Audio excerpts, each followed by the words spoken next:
Amen. Amen. Amen. Je suis de la maison pour ceux qui ne me connaissent pas.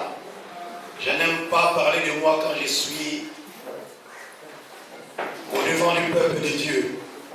Quand je suis là, ce n'est pas pour parler de moi, mais c'est pour parler de celui qui m'a envoyé. Amen. Et ce matin, j'ai une parole pour toi.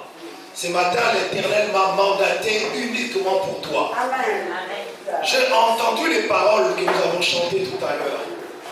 Nous avons dit que Dieu était notre solution. Que nous voulions sortir. Je sors de la malédiction, je sors des échecs, des chaînes de Satan, je sors. Alors ce matin, l'Éternel t'envoie une parole pour te dire, effectivement, tu sors ce matin. Amen. Mais j'aimerais pour cela attirer ton attention, que tu me suives pas à pas, pour que tu comprennes la profondeur des Écritures. Ce matin, l'Éternel t'apporte une bonne nouvelle. Je ne suis qu'un messager, pas différent de toi, mais quelqu'un qui un jour a trouvé la grâce de l'Éternel et qui a consacré sa vie pour Christ. Et ce matin, je t'apporte cette bonne nouvelle. Et sans plus tarder, nous allons partager 3 portions des Écritures. Nous allons les lire et après quoi, nous allons les partager. Nous allons d'abord lire Psaume 34, verset 18. Dans d'autres versions, je crois que c'est le verset 17. Mais dans ma version, c'est Louis II, c'est Psaume 34, verset 18. Ça, c'est la première lecture que nous ferons. La seconde sera dans Actes, au chapitre 10. Actes, chapitre 10. Nous lirons le premier verset, le deuxième verset et le 22e verset. Dans Actes, au chapitre 10, nous lirons le premier verset, le deuxième et le 22e. Et enfin, nous irons dans Psaume 145 pour lire le verset 19. Psaume 145, le verset 19. Psaume 145, le verset 19. Et le thème que je donne à ce message ce matin, le cri du juste. Amen. Le cri du juste. Nous prenons nos Bibles. Nous ouvrons dans Psaume 34, verset 18. La Bible dit, quand le juste crie, l'Éternel entend et il les délivre de toute leur détresse. J'aimerais que vous souligniez ces 3 verbes. Les 3 verbes que vous avez entendus, j'aimerais que vous les souligniez dans vos Bibles. Le premier, c'est le verbe crier. Quand le juste crie, le deuxième verbe, l'Éternel entend. J'aimerais souligner ces deuxièmes verbes, entendre. Et quand il entend, qu'est-ce qu'il fait? Le troisième verbe, la Bible dit, il les délivre. J'aimerais que tu soulignes encore ces mots-là. Ce verbe est délivré. Et nous allons étudier ces 3 termes qui sont utilisés dans cette portion.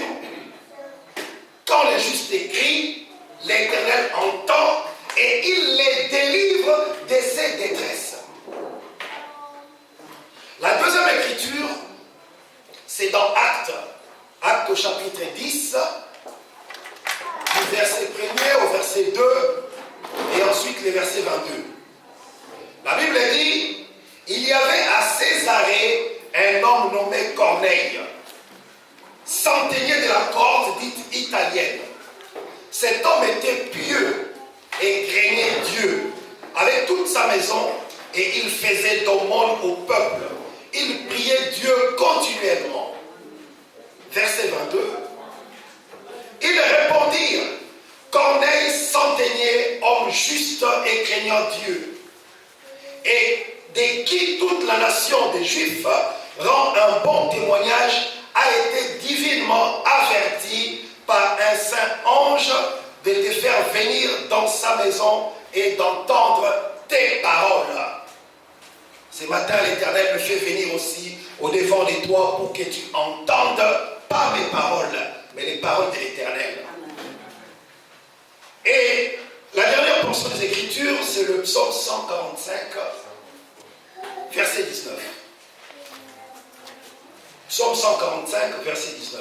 La Bible dit, il accomplit les désirs de ceux qui les craignent.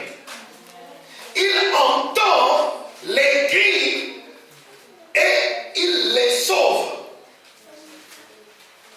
Il entend leurs cris et il les sauve.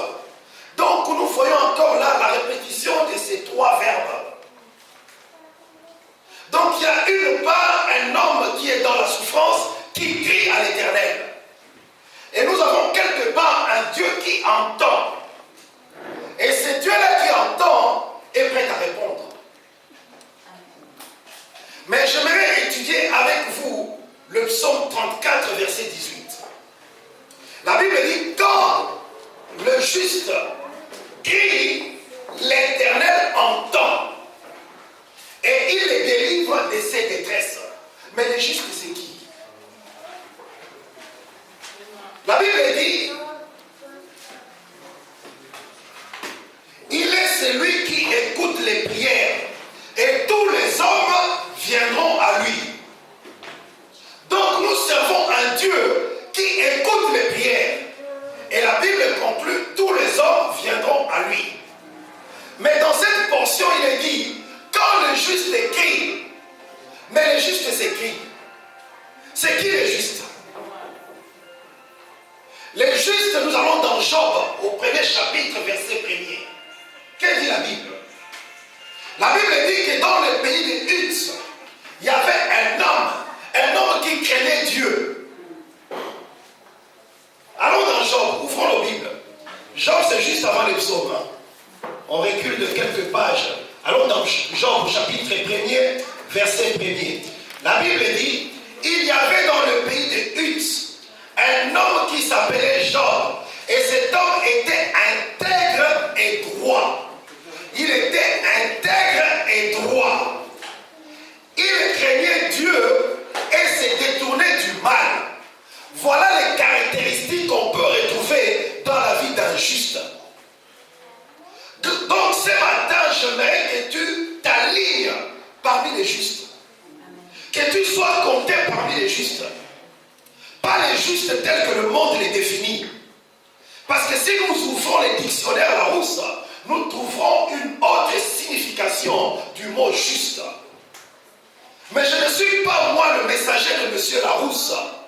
Je suis le messager de Jésus-Christ. Et je viens te donner la définition que Christ, qui est la parole vivante, donne à son Église. Un homme juste, c'est celui qui marche dans la crainte de l'Éternel. Un homme juste, c'est celui qui est intègre, celui qui est droit et celui qui se détourne du mal. Quand nous regardons le verset des Actes 10 que nous venons de lire au premier verset, la Bible dit qu'il y avait un homme qui était nommé Corneille. Cet homme était centenier, c'est-à-dire chef de 100 soldats. Cet homme était romain, il n'était pas juif. C'était un soldat romain. Mais la Bible dit, quand bien même il n'était pas juif, quand bien même il était romain, cet homme était pieux. C'est-à-dire que quelqu'un qui marchait conformément aux Écritures, conformément à la parole de Dieu. Et la Bible dit que cet homme craignait Dieu. Et il priait continuellement Dieu. Mais ce n'était pas un juif. Donc quand on parle des justes, on ne s'adresse pas qu'aux juifs. Le mot juste n'est pas appliqué qu'aux juifs. Le mot juste s'applique à toute personne qui marche dans la crainte de l'Éternel. Est-ce que ce matin, quand tu regardes ta vie, tu peux remarquer que toi, tu crains l'Éternel? J'aimerais attirer ton attention et éveiller ta conscience. Est-ce que dans ta marche, vraiment en toute sincérité, tu penses vraiment craindre l'Éternel? Pose-toi cette question. Mais la Bible dit, quand le juste crie,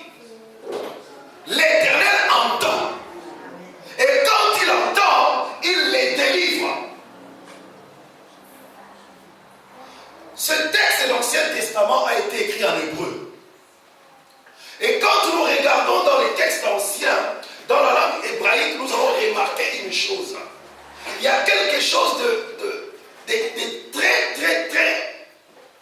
très important qui peut frapper la vie d'un homme. Quelque chose qui peut susciter un intérêt dans la vie d'un homme.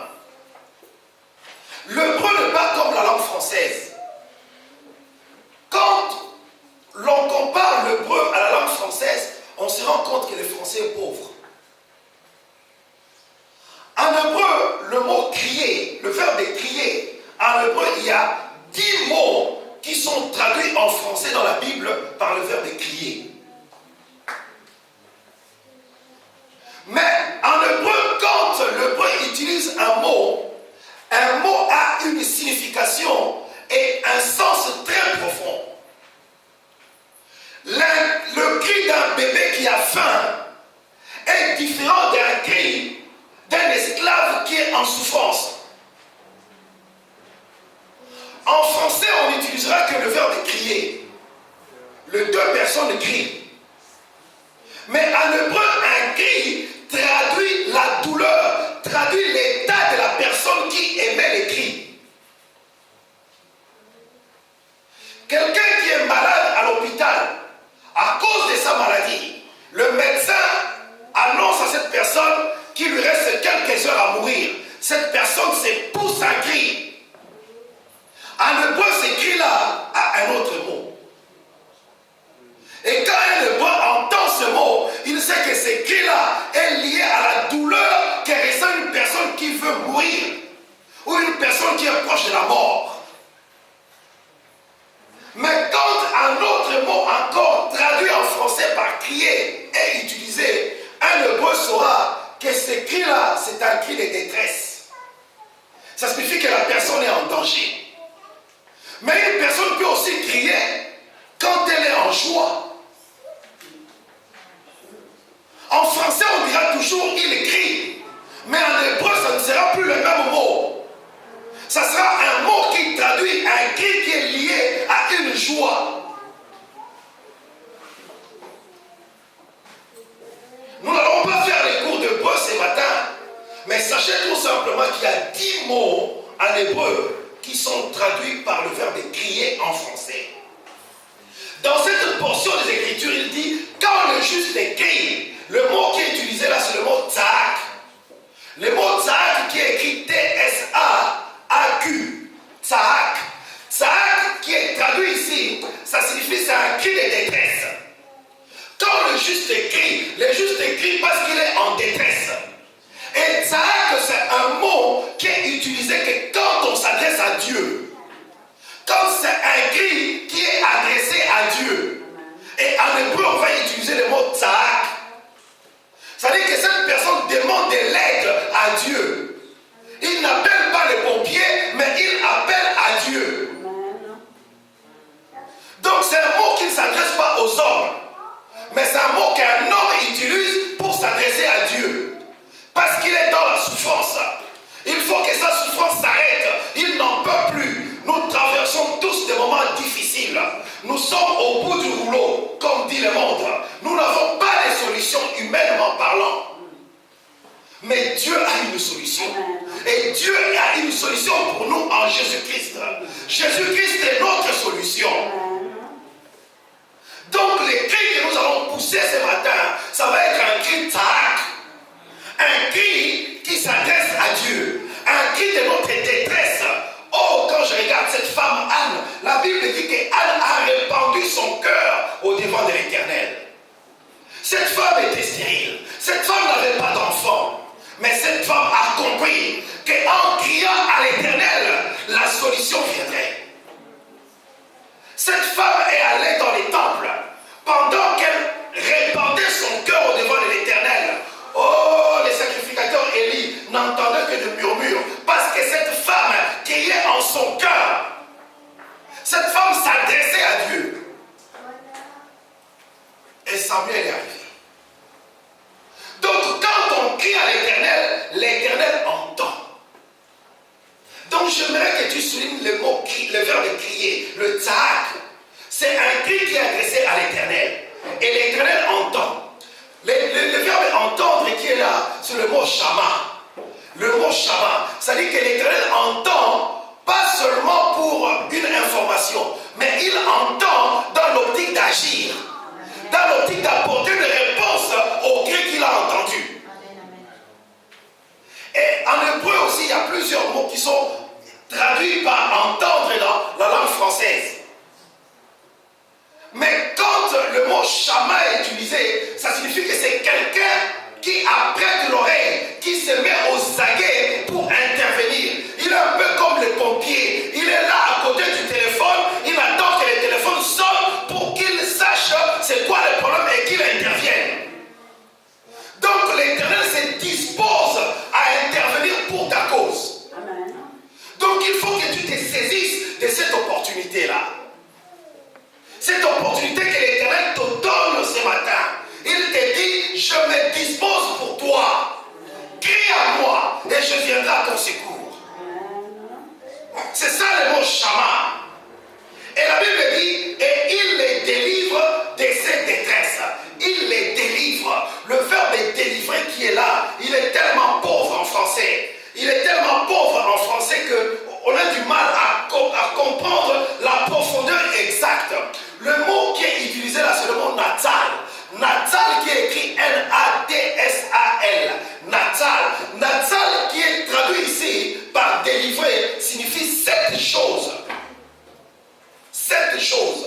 Quand le mot natal est utilisé dans la Bible, généralement c'est utilisé pour les sauveurs, c'est utilisé pour les chiots, c'est utilisé pour quelqu'un qui vient te sortir de ta situation difficile, c'est utilisé pour quelqu'un qui reçoit un miracle. Donc là, Dieu dit, il va te délivrer. Donc il va te délivrer de tes angoisses. Il va faire natal dans ta vie. Ça signifie qu'il va faire sept choses. La première des choses, c'est quoi? Il va venir rentrer dans ta situation. Il va venir au cœur de ton problème. Un jour, le peuple hébreu était dans les déserts en marche. Ils ont eu soif. Ils ont rencontré un étang d'eau. La Bible dit que cet étang d'eau s'appelait Mara. Ils ont essayé de goûter, voulaient boire parce qu'ils avaient soif. Mais l'eau était amère. Personne n'a pu boire cette eau. Oh, ils se sont retournés à Moïse. Et Moïse a crié à l'Éternel. L'Éternel a dit à son serviteur, prends les bâtons et jette dans l'eau. Et il a pris les bâtons. Oh, ce matin, nous n'allons pas rentrer dans ces détails. Le bâton, nous savons tous que c'est la préfiguration de la croix de Jésus-Christ. Il a pris la personne de Christ, il l'a mis au centre de Mara, dans l'eau de Mara. Et ce matin, j'aimerais que tu plonges Jésus-Christ au centre de tes problèmes, au centre de ta situation difficile. Que Christ soit le centre. Quand il sera plongé dans le centre, alors l'eau va devenir limpide. L'amertume disparaîtra parce que Mara signifie amertume.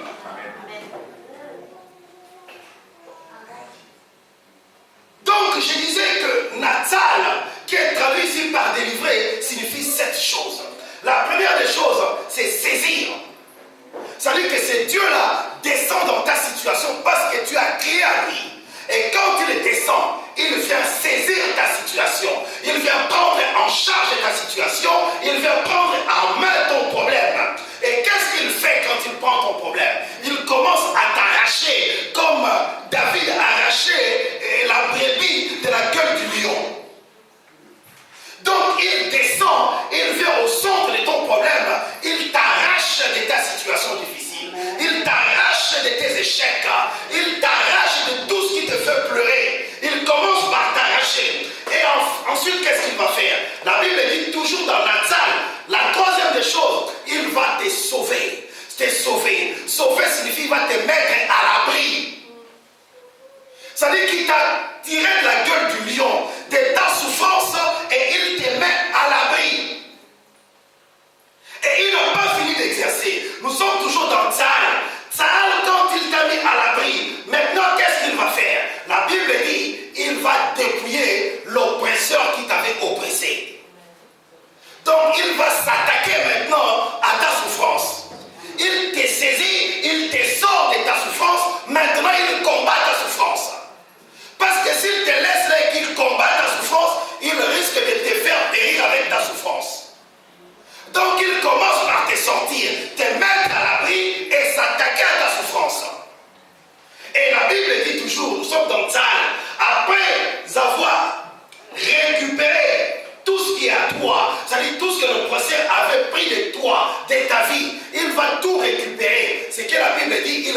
conforte ta vie.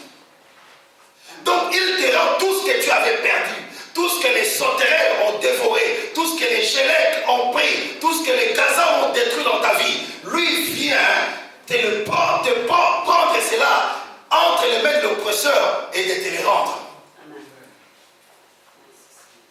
Mais Tsahal signifie aussi emporter.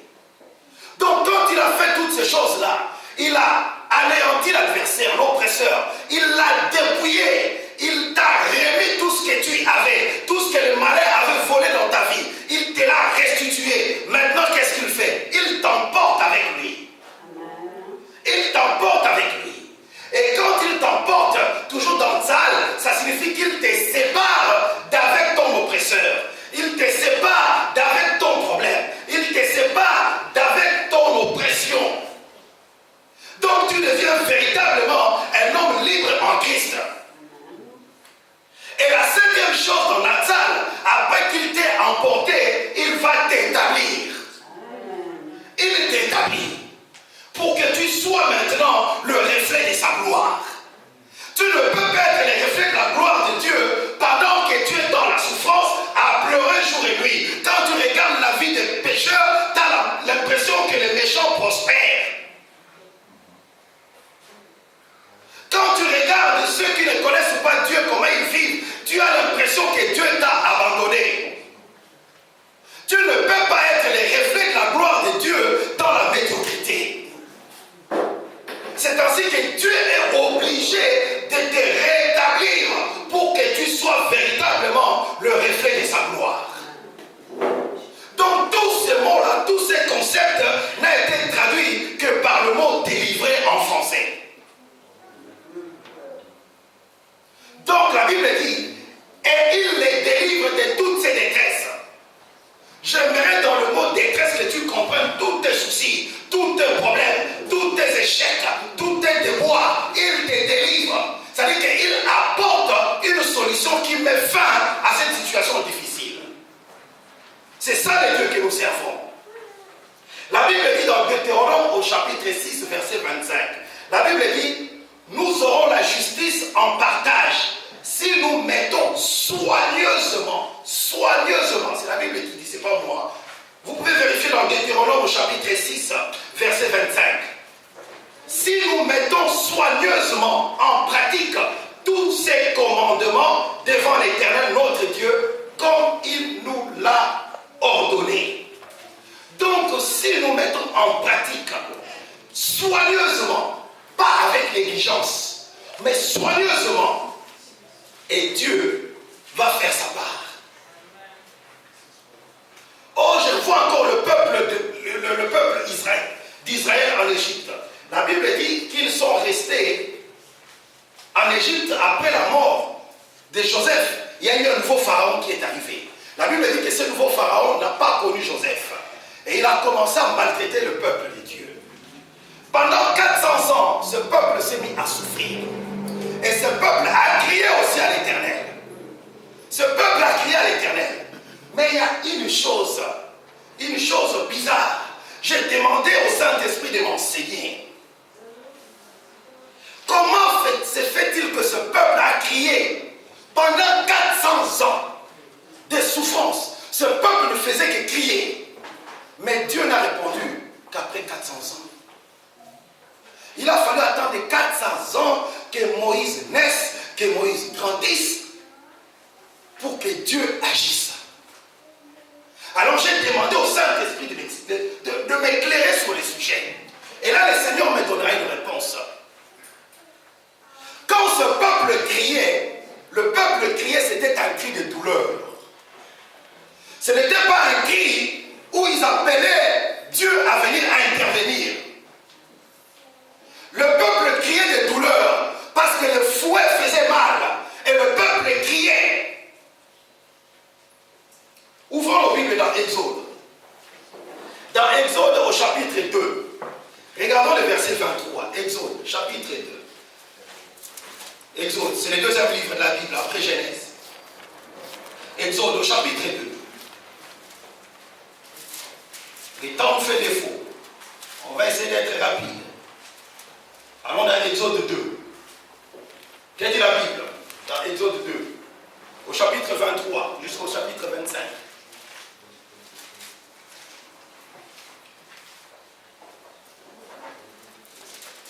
Exode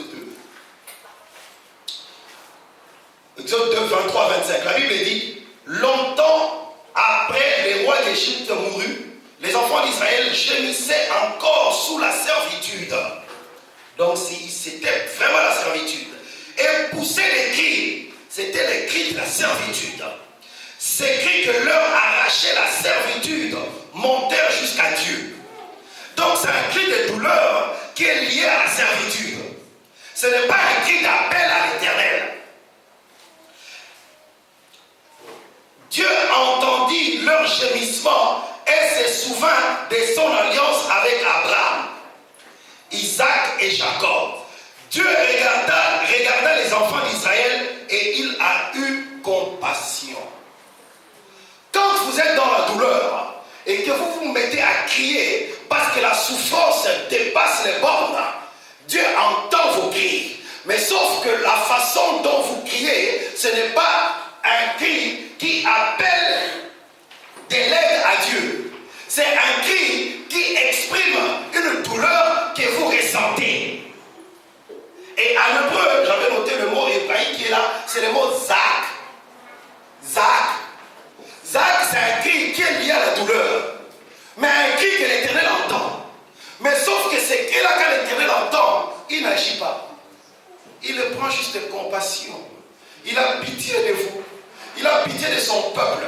Quand il regarde l'alliance qu'il a eue avec Abraham, l'alliance qui nous a mis avec Jésus-Christ, il sait qu'avec Christ nous sommes plus que vainqueurs. Mais quand Dieu nous voit dans les échecs, il nous regarde, il a compassion de nous, il a pitié de nous. Il se dit, mais comment ces hommes et ces femmes ne peuvent pas comprendre les choses? Donc quand nous faisons Zach, nous attirons juste la compassion de Dieu. Dieu a pitié de nous. Et la Bible s'arrête là, ce n'est pas moi, c'est la Bible. Regardons le verset 25, il dit, Dieu regarda les enfants d'Israël et il en eut compassion. Mais Dieu n'a rien fait. Moïse n'est pas encore né. Moïse n'est pas encore né. Le peuple est en train de souffrir. Le peuple crie. Dieu a seulement compassion. Regardons le chapitre 3 qui arrive. Le chapitre 3 dit, Moïse faisait paître. Maintenant, on voit la vie de Moïse. Donc, il faut que Moïse grandisse. Moïse faisait paître. Il est au pays de Jéthro. Et là, Moïse va rencontrer Dieu au buisson ardent. Au chapitre 3. Nous avançons. Nous sommes toujours dans l'Exode. Allons voir le verset 7. Le verset 7 et 8. La Bible dit, au verset 7, l'Éternel dit, je vis la souffrance de mon peuple qui est en Égypte. Parce que depuis que le peuple a commencé à crier au chapitre 2, l'Éternel a entendu, mais il avait juste compassion. Il n'intervenait pas. Il a juste eu pitié de ce peuple qui devait bénéficier de l'alliance abraïque, de l'alliance que Dieu avait conclue avec Abraham. C'était une alliance qui devait s'étendre sur le fils et le petit-fils d'Abraham.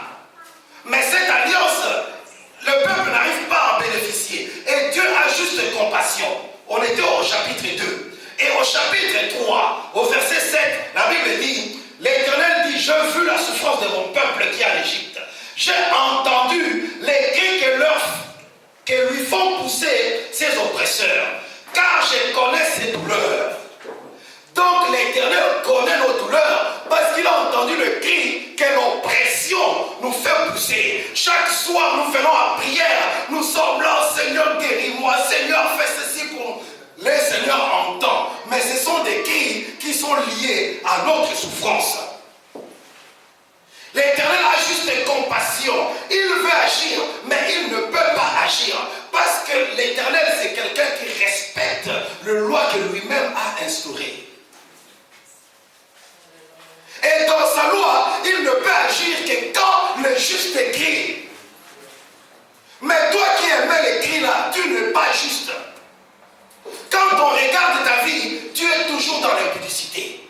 Tu es toujours dans le mensonge. Tu es toujours dans l'escroquerie. Tu es toujours de mauvaises choses. Et le soir, tu es à genoux à demander la grâce de l'Éternel. L'Éternel entend ta prière. Il a juste compassion de toi. Il a pitié de toi pour la vie que tu mènes. La vie qui n'honore pas Dieu. Et Dieu n'est pas content avec cela. Et il ne peut pas faire quelque chose dans ta vie.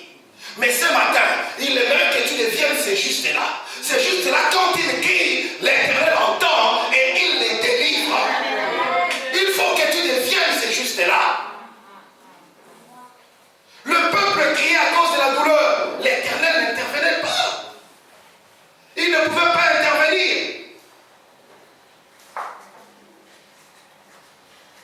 Oh, la parole de Dieu est tellement profonde. Mais le temps nous fait du faux. Quand nous regardons, allons dans Exode, nous sommes toujours dans Exode, au chapitre 14, verset 10. Verset 10 à 14. La Bible dit, Pharaon approchait. Nous sommes dans Exode 14, verset 10 à 14. Pharaon approchait, les enfants d'Israël levèrent les yeux, et voici, les Égyptiens étaient en marche derrière eux. Et les enfants d'Israël eurent une grande frayeur. Ils criaient Tzaak, ils criaient Tzaak à l'Éternel. Cette fois-là, ils n'ont pas crié Tzaak. Ils ont crié Tzaak. Pourquoi? Parce qu'ils avaient derrière eux la mer, devant eux là-bas c'était les Égyptiens. Parce qu'ils se sont tournés. Au lieu de continuer leur marche. Parce que la Bible dit que